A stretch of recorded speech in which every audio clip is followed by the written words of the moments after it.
Bonjour et bienvenue dans cette vidéo consacrée au système linéaire. Nos objectifs dans cette vidéo seront les suivants.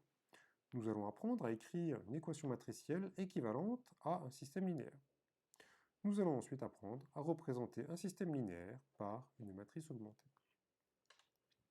Nous allons effectuer ces apprentissages sur un exemple. On considère le système linéaire suivant. Ce système comporte trois équations. Nous avons trois inconnus, x, y et z. Et nous avons enfin des termes constants, 1, 2 et 3.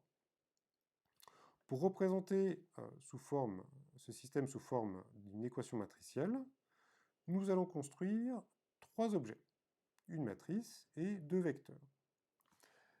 L'un des vecteurs sera le vecteur grand X. Ce vecteur grand X sera le vecteur qui va contenir les inconnus du système, x, y et z.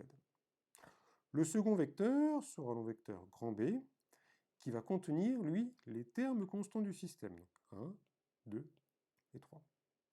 Enfin, nous allons avoir une matrice grand A, et cette matrice grand A va contenir chacun des coefficients du système.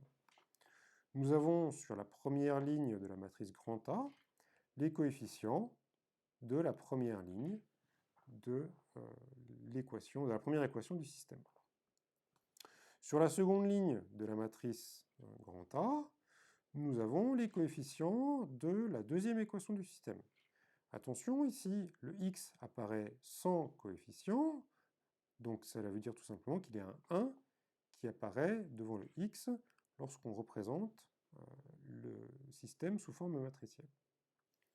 Enfin, à la troisième ligne ici, nous allons avoir les coefficients de la troisième équation du système.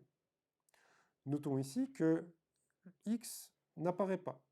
C'est qu'en fait, il y a 0 fois x ici, et que bien sûr, on n'écrit pas 0 fois x.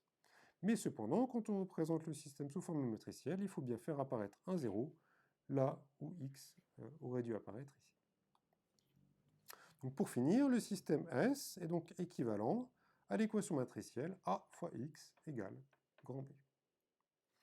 Pour écrire la matrice augmentée associée au système, on reprend simplement la matrice grand A et le vecteur grand B. Et on les concatène sous la forme suivante, où nous avons une grande matrice qui va être formée à gauche de la matrice grand A, à droite de la matrice grand B, et on a coutume de séparer les deux matrices par une barre verticale. Merci pour votre attention.